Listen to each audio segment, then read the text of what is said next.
안녕하십니까? 10년 후 부자의 작은 부자입니다. 한 주 잘 보내셨는지요? 드디어 이제 10월이 끝나고 11월이 되었습니다.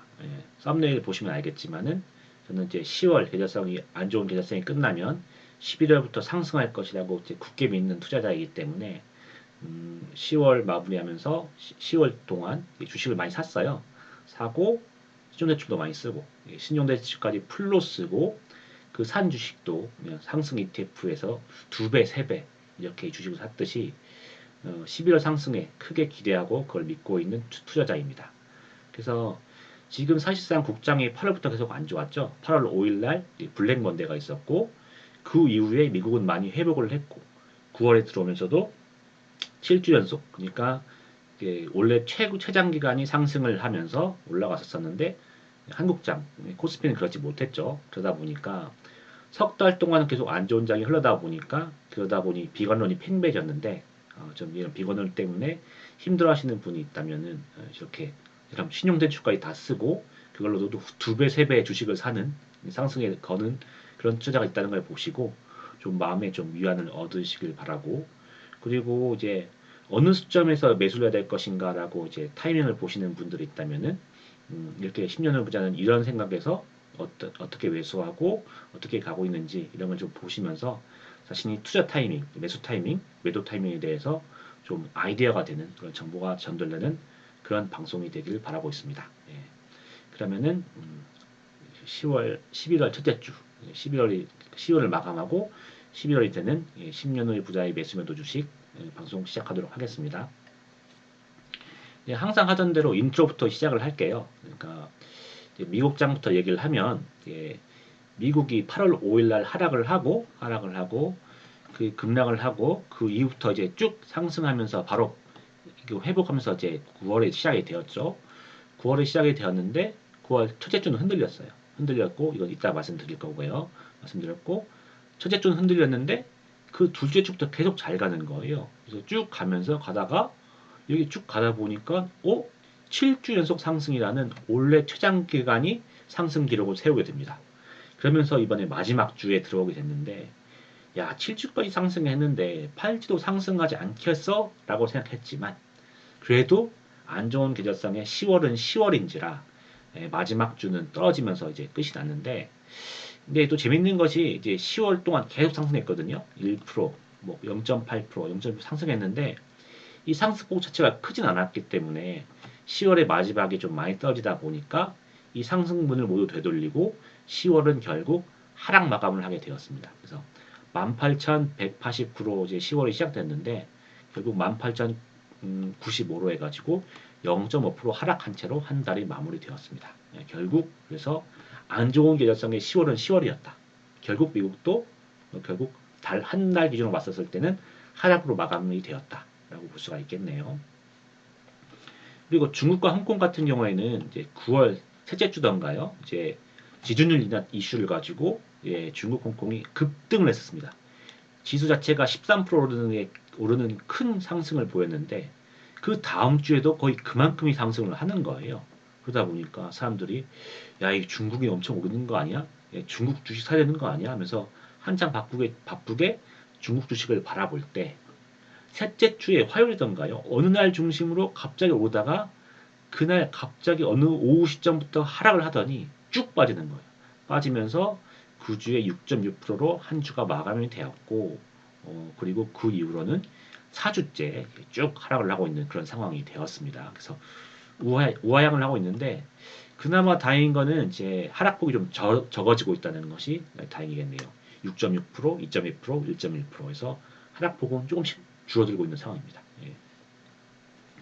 그리고 한국은 이제 올해 국장의 특징이 미국이 오를 땐 올라도 미국만큼은 안 오르고 떨어질 때는 미국이 떨어진 것에 비해서 더 떨어지고 오를 땐 덜 오르고 떨어질 땐 더 많이 떨어지는 것을 반복하고 있는데 그러다 보니까 계절성도 이제 9월, 10월 계절성을 미국은 피해갔다고 보지만 사실상 한국은 피해갔다고 보기 어려울 정도로 좀 떨어진 상태로 끝이 났네요. 그래서 일단 9월에 최저점을 찍고 이제 미국이 7주 동안 올랐으니까는 한국도 어떻게 좀 꾸역꾸역 오르는 모습이 있었는데 마지막에 떨어지면서 결국은 최저점 그쵸.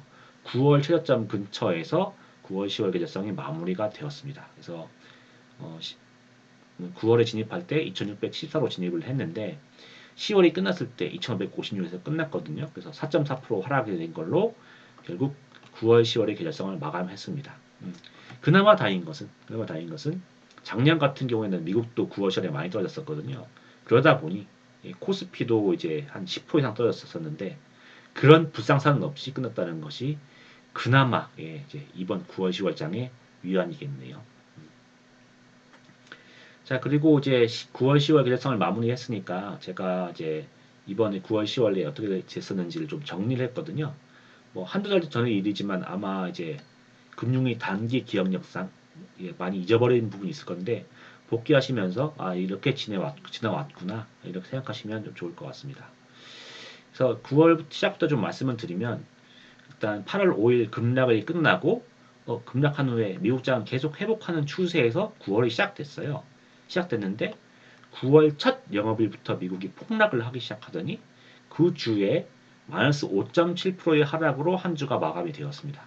그래서 야 이거 9월, 10월이 원래 안 좋다고 하는데 첫 주부터 이렇게 박살 나버리니 그리고 특히 올해 같은 경우에는 대선이 있고 대선이 지금 더 치열하기 때문에 야 이런 이런 불확실성 때문에 이게 더 흔들린 것이 아니냐 걱정도 많았거든요. 저 또한 이때 사실상 8월 달에 이제부터 쭉 회복을 하기 시작했으니까 이때 저점 때 ETF를 많이 샀었거든요. 샀었는데 9월 중순쯤 되면은 그때 좀 떨어지겠거니 하면서 9월 초까지는 좀 팔려고 준비하고 있었는데 바로 떨어져 버린 거예요. 그러다 보니까 상승 ETF를 많이 가진 상태에서 하락을 맞이하니까 와, 막 세배 ETF는 막 15%, 20%, 30% 떨어지다 보니까 한 주 만에 1,050만 원이 박살났던 그런 한 주였습니다. 이렇게 한 주에 박살났는데 그래도 박살난 와중에도 곰곰이 생각해보니 이게 9월, 10월 이 하락을 한다고 하지만 사실상 가장 무서운 지점은 떨어지는 순간보다 떨어지는 것을 예견되지 않았을 때 떨어질 초입. 그러니까 절벽이 있다고 치면은 이미 떨어지고 있으면 어찌 보면 안 무서울 수 있어요. 근데 절벽 앞에서 야 이렇게 깊은가라고 바라봤을 때 그때가 더 무서울 수 있거든요. 마찬가지로 야 9월, 10월이 시작되는데 벌써 이렇게 떨어져? 앞으로 어쩌지? 이런 게 더 무서울 수 있어가지고 사실상 뭐 기술성이 안 좋다고 하지만 쭉 떨어지는 거 아니고 그때가 최저점일 수도 있다. 실제로 그랬죠. 이번에 그랬는데 그렇기 때문에 좀 괜찮은 가격을 생각하면은 그냥 사자라고 생각해서 그 9월 첫째 주부터 ETF도 그냥 샀었죠. 이게 또 팔지 않고 그냥 샀었는데 어찌되었던 뭐 그때 생각에서는 음, 일단은 FOMC 금리 인하가 있는 그런 때였기 때문에 이것도 큰 하락은 안 할 것이다. 끼케봐야 뭐 현재 가격 대비 10%가 떨어질 것이고 그리고 이번에 계절성 장도 결국 매년 있는 9월, 10월 계절적 조정에 불과할 것이라고 생각을 했었습니다. 실제로 그렇게 됐고요. 그래 가지고 더 사자 해가지고 사고 있었고 그래서 다시 또 9월 둘째 주로 지나갔으니까 바로 한 주 만에 하락폭을 마감했습니다. 이제 좀 더 떨어졌으면 오히려 더 많이 샀을 건데 바로 한 주 만에 하락폭을 그대로 마무리하더라고요. 그 상태에서 떨어졌다가 바로 마무리했어. 그 다음 세째 주가 들어올 때, 야 이거 이렇게 바로 마감했는데 더 앞으로 올라갈까? 떨어질까?라는 게서 되게 이구심이 들었었는데 이땐 또 FOMC가 있었던 한 주였거든요. FOMC가 금리 인하하겠다고 해가지고 작년부터 해가지고 계속 뭔가 떨어질만 하면은 금리 인하 사탕을 주면서 계속 떨어지지 못하게 막아서 꾸준히 이 주식을 올려왔었잖아요. 그러다 보니까 사실상 좋은 뉴스에 팔아라는 말처럼 금리 인하하면 오히려 주식이 떨어질 수 있어. 이제까지 샀던 사람들이 이제 고점이겠거니 하고 물건 팔기 시작하면은 그게 트리거가 돼가지고 떨어질 수 있어. 이렇게 봤는데 그럼에도 불구하고 미국은 오르면서 3주차도 마무리가 되었습니다. 그래서 이제 FOMC도 끝나고 이제 이렇게 오르면서 마무리됐는데 그러면 이제 대선 변동성이 커지지 않을까 싶었는데 누구도 예상치 못한 중국 홍콩 급등이 이때 있었죠.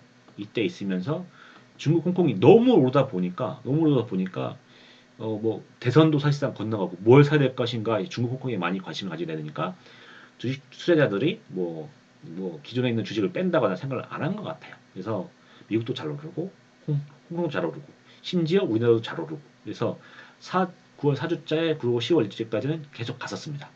그런데 10월 둘째 주 중국 홍콩이 하루 만에 급락을 했죠. 그래서 보니까 제가 가지고 있던 주식들은 이 나라의 주식을 보면 오전까지는 10% 상승하다가 오후 되니까 마이너스 15%, 마이너스 20% 해가지고 하루에 25% 넘는 변동성을 보였었는데 이렇게 큰 변동이 있었지만 미국은 끄떡없이 갔었습니다. 참 미국 대단합니다. 그래서 가가지고 올랐고 그리고 10월 셋째 주마저 오르는 걸 보니 야 이거 FOMC가 있고 FOMC가 다 11월 초에 있고 대선도 11월 초에 있는데 이미 그거 끝나면은 사실상 불확실성이 끝나니까 오를 것인데 그렇게 되면 사실상 그 전에 이미 오르기 시작하거든요. 이렇게 치면은 사실상 10월 하락은 더 이상 없을 것이 아닌가? 많이 오를 것이 아닌가 해가지고 사실상 10월 하락은 끝났다고 저도 얘기를 했었고 실제로 그 후로 큰 조정 없이 10월까지 마무리돼서 이제 끝이 난 상태가 되었습니다. 그래서 작년에 비해서는 되게 9월, 10월이 그나마 평탄하게 지나간 그런 한 해가 되었는데요. 뭐 작년 같은 경우에는 이제 미국도 많이 떨어졌었기 때문에 그때 은행주 중심 많이 샀던 것 같아요. 사가지고 한 은행주 뱅크 오브 아메리카랑 그 다음에 시티은행 이렇게 해가지고 한 1,500만 원 정도 이제 샀던 것 같고 한국 주식은 이제 그리고 미국 주식이 많이 좋았기 때문에 미국 주식을 많이 사다 보니까 상대적으로 한국은 덜 샀는데 그때 CGV가 유상증자 하면서 그때 CGV가 많이 떨어져가지고 CGV, 퀀트 이 중심으로 샀었습니다. 둘 다 단기간의 결과는 안 좋았었네요. 수가 안 좋았었는데 어찌되었든 이렇게 작년에 샀었고 올해 같은 경우에는 보시다시피 이제 9월 첫째 주만 미국 주식이 하락하고 그 다음부터 7주 연속 계속 미국이 상승하다 보니까 떨어진 주식이 별로 없었어요. 그러다 보니까 그리고 환율도 높았고 지금 1380원인데 환율도 높아가지고 사익 주식이 별로 보지 않아가지고 많이 못 샀던 그런 한 해였던 것 같습니다. 반면 근데 한국은 이제 좀 애초에 높은 지수에 있는 지지한 상태에서 떨어지다 보니까 이미 저점인 상태였기 때문에 살만한 주식도 많이 보였고 특히 삼성전자가 많이 떨어지다 보니까 삼성전자 중심으로 해가지고 삼전을 많이 살 수 있는 그런 기회가 된 그런 한 해였던 것 같네요. 정리해보면 그래서 이제 뭐 미국이 많이 떨어졌다면은 뭐 코스피도 2,400까지 갔었겠지만 미국이 계속 오다 보니까 2,150선 8월 5일 저점만큼은 찍지 않고 그 위에선에서 움직이는 한 해가 8월 9월 10월 변동성이 되었는데 그래도 삼전이 많이 떨어져 줘가지고 삼전을 좀 많이 살 수 있어가지고 나름 만족하는 그런 9월 10월이었습니다. 좀 아쉬웠던 거는 좀 한국 말고도 중국이랑 홍콩도 좀 사고 싶었거든요.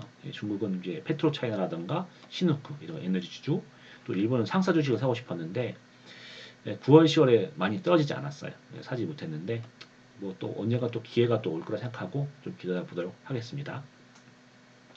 그리고 이게 9월 10월 이렇게 떨어지면서 특히 삼전을 많이 사면서 이게 잠시 사고 싶은 주식을 이제 충분히 샀다고 생각을 해요. 사고 있고 이제는 말씀드렸듯이 이제 10월이 끝났으니까 이제 11월이 오고 특히 안 좋은 계절성 구간도 이렇게 좋게 끝났으니 11월, 12월은 더 잘 오를 것이라 생각을 하거든요. 그리고 한국도 이런 분위기에 편승해서 사실상 이제 국장이 계속 미국 따라 오른다, 한국만 안 올랐다 하면서 오른다 했었는데 7월까지 잠깐 올랐다가 9로 계속 고생을 했는데 이제는 이제 그걸 마치고 다시 한번 이제 오를 수 있는 그런 기회가 될 수 있는 그런 시기가 아닌가 생각을 하고 있습니다. 왜냐하면은 일단 금리 인하가 계속 있는 기간이기 때문에 금리라는 인하라는 계속 스팀팩을 넣어주다 보니까 이것이 결국 그 고물가 다시 물가 인상이라는 이슈 때문에 금리 인하를 멈추는 시점까지는 계속 갈 거라 보거든요. 계속성도 좋은 구간이고 있기 때문에 그리고 말씀드렸듯이 한국 주식은 올해 내내 저평가이기 때문에 제대로 된 평가를 받을 때가 드디어 오실 거라고 생각을 하고 있습니다. 그렇기 때문에 풀베팅을 하고 있는 상태이고 지금 그래서 인트로 때도 시작에 말씀드렸지만은 지금 3개월 넘게 계속 이제 안 좋은 시점이 있다 보니까 너무 피곤함이 팽배한 것 같아요. 근데 보시면 제가 오른다 얘기하지만은 계속 오른다에만 베팅하던 사람이 아니거든요. 제가 예전에 8월 거, 7월 거 보시면은 오히려 저는 그때 인버스 5천만 원어치 가지고 있었고 상승을 주식에 대해서 삼성전자라든가 그게 일반 주식을 거의 안 가지고 인버스만 가지고 있었거든요. 떨어질 거라 보고 있었기 때문에 그때는 오히려 낙관론이 더 팽배했고 코스피 3천 간다 그런 얘기가 되게 왔었는데 가지고 있었고 그래서 팔아서 수익을 냈고 그리고 지금은 오히려 3천 간다는 얘기가 많이 사라졌어요. 사라졌고 어떻게 좋은 얘기들도 거의 안 보이는데 어찌 보면 지금 이미 상승은 시작됐다고 보고 있고 지금 이제 상승에 베팅하는 것이 나쁘지 않은 시점이라고 판단하고 있고 그렇기 때문에 신용대출까지 써가지고 풀베팅을 하고 있는 상황입니다. 그렇기 때문에 비관론 때문에 힘드신 분들이 있다면은 저렇게 여러분들이 보기에는 무모하게 투자하는 그런 투자자가 있다는 걸 보시면서 좋은 때가 곧 올 것이다. 좀 생각해 주시고 그런 시기를 지나가셨으면 하는 바람입니다. 그리고 항상 하듯이 이제 신규 구독자 여러분 감사합니다. 그래서 지난주 영상도 많이 좋아해 주셔가지고 이제 구독자도 많이 늘었고요. 그리고 댓글들도 많이 좀 달아주시더라고요. 그래서 저는 최대한 제가 생각하는 바를 그래서 좀 자세하게 좀 설명을 해드리고 싶은데 어쨌든 개인적인 견해라는 것을 밝혀드리고 그리고 이제 그리고 저도 올랐으면 좋겠어요. 저도 올랐으면 좋겠습니다. 그러면 제가 지난주의 계획적으로 넘어가도록 하겠습니다. 자, 제가 지난주부터 10월은 버텨야 된다고 해가지고 10월 종목을 계속 외쳤었어요. 그래서 10월은 이제 매수하기는 좋지만, 매수하기 좋지만, 많이 오르지도 않을 것이기 때문에, 일단 크게 오른 11월 버티면, 11월 기다리면서 팔지도 않고, 일단 매수만 하면서 버틴다고 해가지고 쭉 버텨왔거든요. 매수만 하고 버텨왔기 때문에 당연히 신용대출 누를 수밖에 없고, 그렇기 때문에 신용대출이 지금처럼 1억 1천만 원까지 간 그런 상황이었죠. 그래서 이제 여전히 10월이 지나면 이런 문제는 해결될 것으로 보고 있다. 지금도 여전히 그렇게 보고 있습니다. 삼성전자에 대해서 인텔과 비교하기도 하고 부도설도 나오고 있고 HBM에서 아주 경쟁력 밀린 것이 아니냐 어떻게 할 것이냐는 건데 그것은 주가가 오르면 전부 대부분 해결될 문제라고 보고 있고 이번 10월이 지나서 오르기 시작하면은 해결될 문제라고 보고 있고 덧붙여서 저는 이미 삼성전자는 상승을 시작했다고 보고 있거든요. 그렇기 때문에 곧 시간이 지나면 해결될 문제라고 보고 있습니다. 네. 그리고 말씀드렸듯이 더 이상 10월 조정은 없고 떨어져도 크지가 않기 때문에 그리고 11월, 12월은 많이 오를 것이기 때문에 상승 ETF가 오른다 하더라도 안 팔고 매도를 자제하겠다고 말씀드렸고 그렇기 때문에 저는 트레이딩만 목적에 트레이딩 그러니까 이게 주금 가치가 등락폭이 있을 때 제가 원하는 시점에 있으면 팔기로 한 목적을 하에서 들어간 주식들은 그냥 파는데 그거 외의 주식들은 그냥 다 가지고 있는 상태로 매도 없이 진행을 하고 있습니다. 그리고 신용대출도 이제 1억을 이제 넘어서 이제 1억 1,900까지 갔죠. 지금 제가 이거 잘못 썼는데 잔여 신용대출은 1,400만 원밖에 없네요. 네, 그래서 그래도 신용대출 1억 넘었으니까 잔여한도 생각하면서 좀 매수하자. 3주만 빼고는 좀 잔여한도 생각해서 매수하자 했는데 그렇게 떨어지지 않아가지고 그렇게 고민할 거 없이 지나간 한 주가 되었습니다. 큰 하락이 없어가지고 매수량이 많지 않았고 그렇기 때문에 신용대출을 풀로 써가지고 어떻게 할지 그런 고민할 필요는 없던 한 주가 되었었네요. 자 그럼 한 주간의 매수매도 주식에서 이제 한국의 매수매도 주식으로 넘어가도록 하겠습니다. 제가 이거 보시면 아시겠지만은 한 2, 3주 동안이었던가요? 요칸이 비어 있었어요. 왜냐면은 당연히 상승론자이기 때문에 지금은 상승할 거라고 생각했기 때문에 떨어졌으면은 코덱스 레버리지랑 코덱스 200을 더 사야겠지만 그때 사기에는 삼성전자가 가격이 더 떨어져 있으니까 삼성전자가 더 매력적인 거예요. 그래서 삼성전자 살려다 보니까 코덱스 200이랑 코덱스 레버리지에 좀 더 소홀하게 됐는데 지금은 그나마 삼전이 좀 올랐죠. 그런 상태에서 코덱스 레버리지랑 코덱스 200은 9월, 10월에서 거의 최저점 근처까지 갔기 때문에 삼전과 비교해도 상승지수 ETF가 좀 매력적인 상품이 되었더라고요. 그렇기 때문에 좀 더 매수를 했습니다. 매수를 했고 그리고 보시면 화장품주도 이제 많이 사게 되었는데 추가로 70만 원 더 샀거든요. 지금 합치면은 한 1,900만 원, 한 1,500만 원 정도 산 것 같은데 실적 악화에 대한 얘기들이 많이 나오더라고요. 특히 3분기 실적이 안 좋다 보니까 뭐 화장품주도 좀 떨어졌었는데 제 생각에는 이제 국장은 이제 실적이 그렇게 크게 중요하지 않은 시장이라서 그런 거 관계없이 이제 중국도 제가 생각할 때는 이제 오를 것 같고 10월, 12월까지 오를 것 같고 그런데 중국이 올라도 오를 것이고 그리고 중국이 만약에 안 오른다 하더라도 중국의 판매처를 다변하고 있고 특히 미국에서 성과를 보이고 있기 때문에 그리고 우리나라는 수출 중심의 나라이기 때문에 수출이 잘 되고 있으면 어떤 게 잘 된다는 얘기가 나오지 않습니까? 생각보다 생각보다 화장품 수출이 되게 좋아요. 우리나라에서. 그래서 이 수출이 잘 된다는 거, 화장품이 잘 된다는 거. 그런데 사람들이 잘 몰라.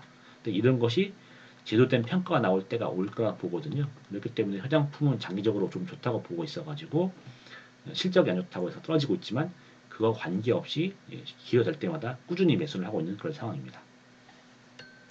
그리고 삼성전자는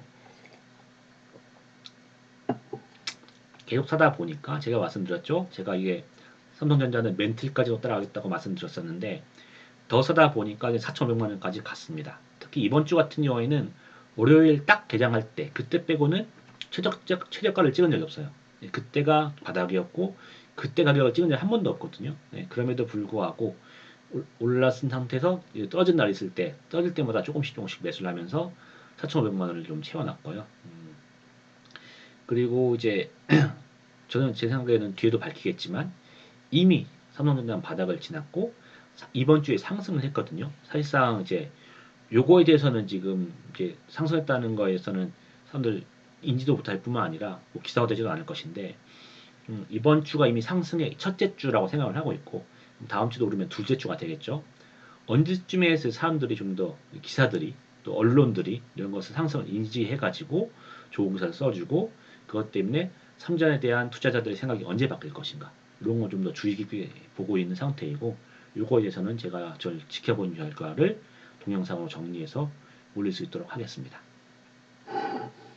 그리고 뭐 이제 삼전 많이 사다 보니까 사람들이 삼전 어떤 생각에서 이렇게 많이 사셨어요? 이렇게 물어보는데 좀 더 긍정적으로 보고 있습니다. 저도 지금 주변에서 물어보면서 우스갯소리로 얘기를 많이 하는데 언제까지 어디까지 오를 것 같으면은 보통 7만 원, 8만 원 많이 얘기하시는데 전 더 오를 것 같아요. 이 바닥이 깊었기 때문이고 또 이미 삼전에서 좋은 소식들이 있는데 그것들이 기사가 되지 않았고 그런 것들이 나오기 시작하면은 15가까지 가지 않을까 9만 원 넘어주지 않을까 생각하는데 그건 저희 바람에 불과한 것이고 일단 매도에 대해서는 나중에 12월 넘고 5년 넘어갔을 때 그때 상황에 봐서 이제 매도를 할 생각이고 그때는 이제 어떻게 해서 어떤 생각에서 매도했는지는 방송을 통해서 밝힐 수 있도록 하겠습니다.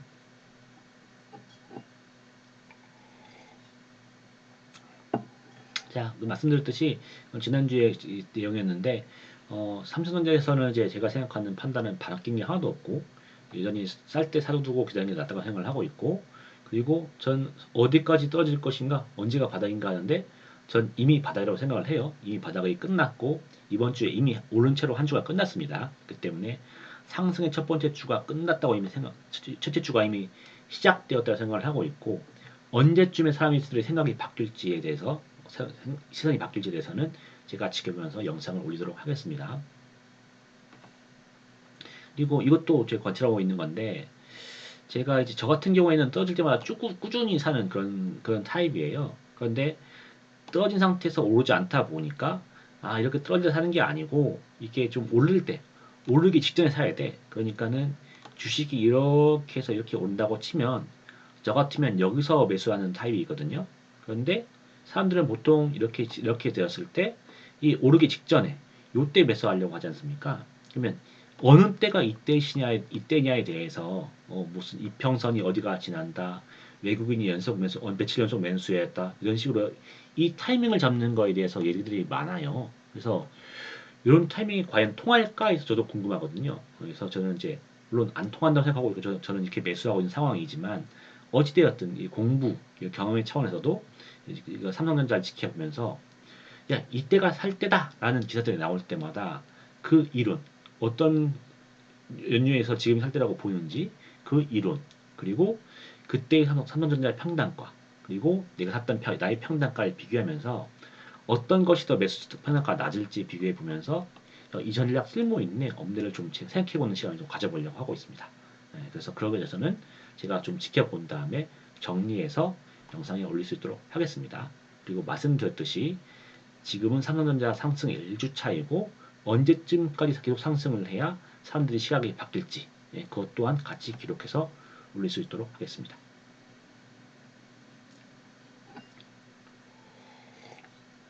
그리고 해외 주식인데요. 해외 주식인데 지난주부터 그랬지만 이제 곧 상승이 이제 계속 될 거기 때문에 지수 ETF도 함부로 팔지 않을 시기라고 생각하고 있기 때문에 보시면 이제 YINN이라든가 TMF 같은 경우에는 계속 트레이딩을 했어요.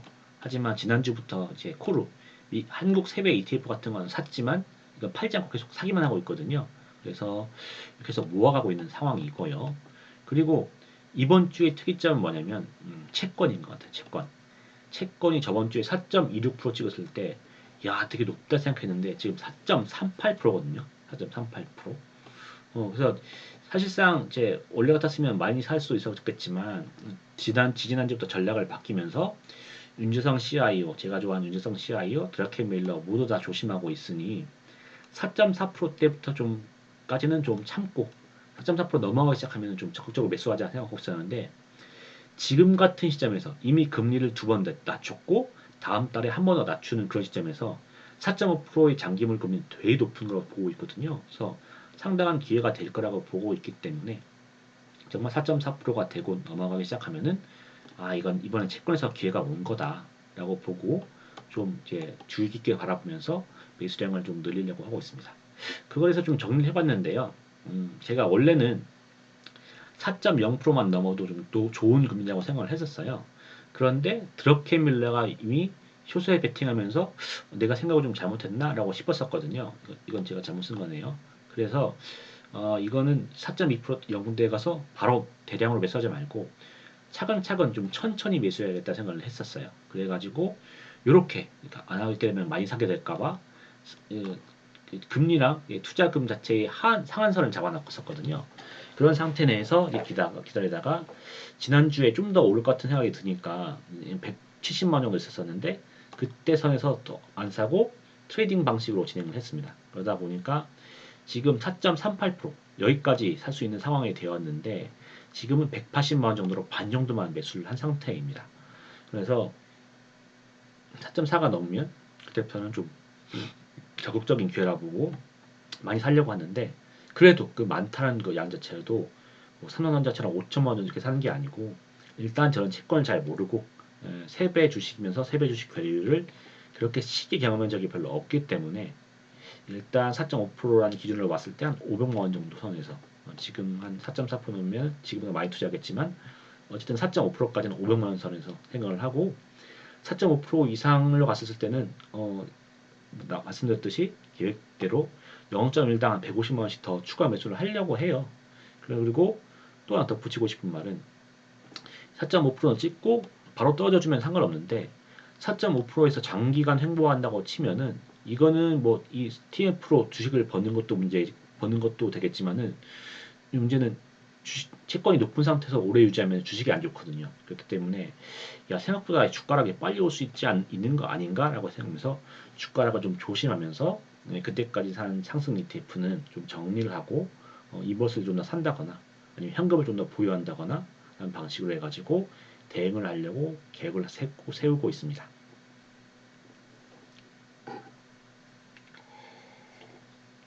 자 그리고 수익 공개인데요. 말씀드렸듯이 이제 9월, 10월 마지막 날 10월은 결국 하락을 마감하고 이번 주는 하락을 하면서 결국은 이제 미국, 홍콩, 일본 다 빠지다 보니까 해외 주식에서는 이제 손실이 좀 났죠. 그런데 말씀드렸듯이 삼성전자는 이제 상승 1주차이기 때문에 지난주보다 그래도 많이 올라주면서 60만 원 상승이 돼가지고 그나마 130만 원 정도의 손실로 한 주가 마감이 되었습니다.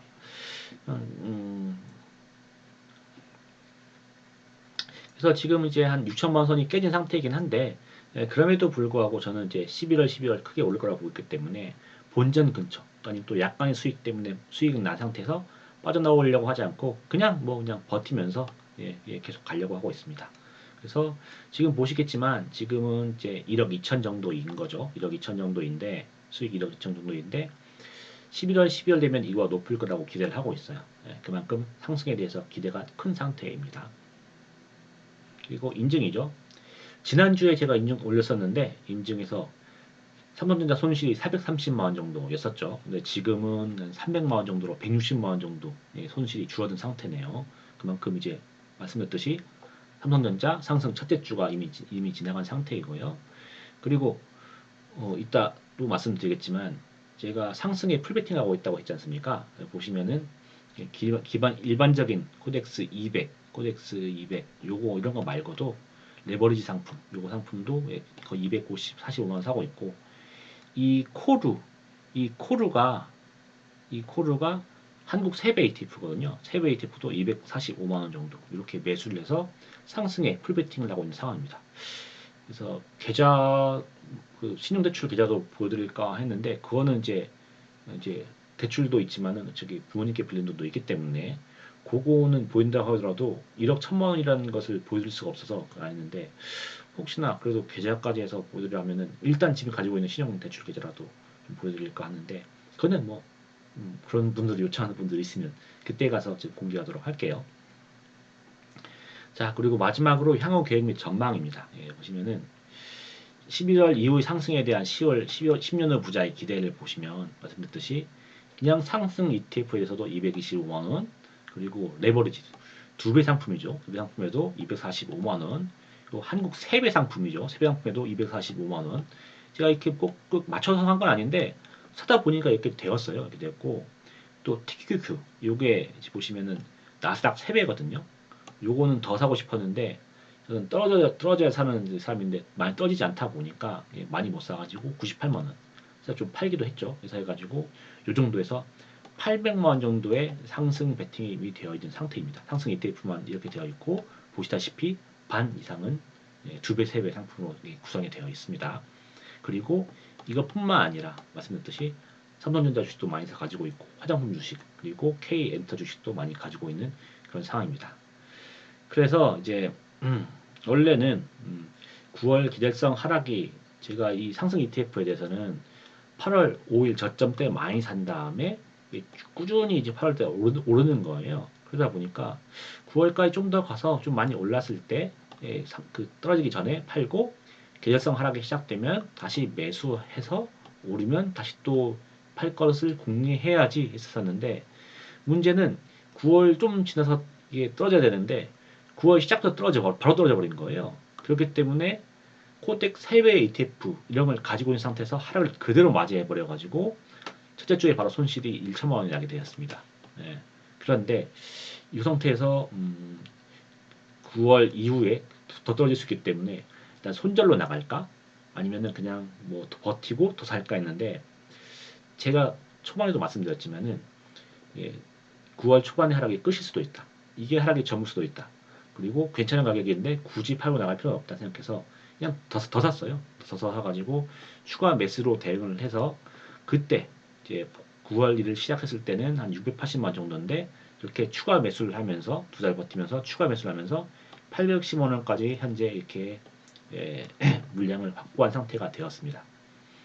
또 참고사항으로 첫째 주에 떨어졌을 때, 야, 이렇게 손실이 크게 난다고, 그리고 더 떨어질 것 같다고 해서 그때 팔았으면은, 사실 이때가 저점이었거든요. 저점이었는데, 저점일 때 팔고 오르면 사람 마음이 못 사요. 사람 마음이 사기가 힘듭니다. 그래서 이렇게 오를 때도 또 떨어지면 사지 뭐 생각을 했는데, 안 떨어졌죠. 물론, 코스피 같은 경우는 마지막에 거의 근처까지 오긴 했지만, 미국은 안 떨어졌죠. 그러다 보니까, 만약에 이때 팔았으면은, 이 810만 원 현재만큼의 물량을 못 샀을 것 같긴 합니다. 그렇기 때문에 어찌되었던 이제 뭐 더 오른 다음에 떨어졌으면 좋았겠지만 팔고 수익실 한 다음에 또 샀을 거니까 네 그렇게 못한 건 아쉽지만은 어찌되었던 지금 현재 일망 정도 물량을 모은 거에서는 이제 좀 만족을 하고 있고요. 그리고 뭐 지금부터 올라서 팔면 되고 돈 벌면 되는 거니까 그래서 현재 투자 금액 만족을 하고 있고 이렇게 투자했듯이 11월 이후에 상승하는 거에서 낙관적으로 기대하고 있는 상황입니다. 네. 그리고 이제 계속 또 반복하겠지만은 자 드디어 이제 10월이 끝났고 10월이 주식으로만 힘든 기간이 아니고 회사로도 좀 할 게 많았었거든요. 10월까지 올해 어떤 내용을 하나의 이벤트를 정리했었어야 했는 건데 그게 10월로 해서 다 끝났어요. 그 10월 마지막 날이 끝나더라고요. 그래서 10월 마지막에 큰 이벤트를 정리하다 보니까 드디어 저도 이제 시간이 됐어요. 예, 제가 10월 달에는 특히 막판 3주 동안에는 뭐 업무 끝났다고 해서 끝난 게 아니고 밤까지도 계속 회사 일 하면서 일을 하다 보니까 주식에 대해서는 제가 좀 공부할 시간이 좀 적었었거든요. 적었었는데 그래도 이제 10월이 끝나다 보니까 이제 회사 퇴근한 시간은 제가 이제 쓸 수 있는 시간이 되었고 주말도 굳이 하루를 더 나가서 회사 일하지 않고 제가 쓸 수 있는 시간이 되었으니까 그때 못했던 공부를 좀 더 해가지고 제가 이제 원래는 이제 주식책도 많이 읽고 영상도 많이 보고 다른 사람이 했던 기사 같은 것도 많이 보는데 좀 이번 10월에 좀 뜸한 게 있었습니다. 그런데 이제는 그런 걸 다 지났으니까 주식책 보고 주식에 대해서 주식책에서 소개하는 영상도 올리고 그리고 다른 것도 공부해서 영상도 올리고 하는 그런 시간을 좀 가질 수 있어서 좀 여러분께 소개하는 거 많이 올릴 수 있도록 하겠습니다. 그리고 이제 말씀드렸듯이 저는 이제 앞으로의 계획에서 오른다 하더라도 당연히 오를 거라고 믿고 있고 10월 지나서 오를 거라고 믿고 있고 오른다 하더라도 쉽게 팔지 않고 계속 가려고 하고 있습니다. 가고 갈 거고 다만 신용대출이 너무 크기 때문에 야 이 정도에서는 더 너무 많이 빨리 올라서 이 상태로 좀 횡보할 것 같은 주식들은 좀 팔아가지고 신용대출을 좀 줄이려고 그렇게 계획을 세우고 있습니다.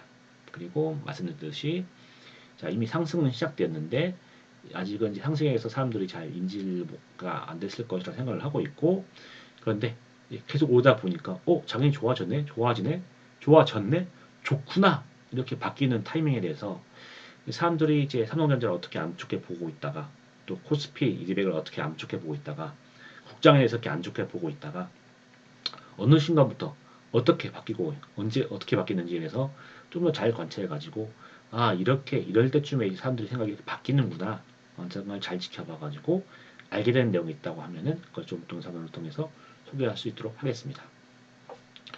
자, 그래서 또 정리 발언인데요. 말씀드렸듯이 이제 이번 방송을 보시면서 이제 계속된 비관론 때문에 좀 힘드신 분들이 있다면은 이제 저처럼 이렇게 저는 이미 바닥을 찍고 상승은 시작했다고 믿는 사람이고 그렇기 때문에 이 신용대출도 풀로 쓰고 있고 상승 지수에도 큰 이게 2배, 3배 베팅하는 주식도 사고 있어요.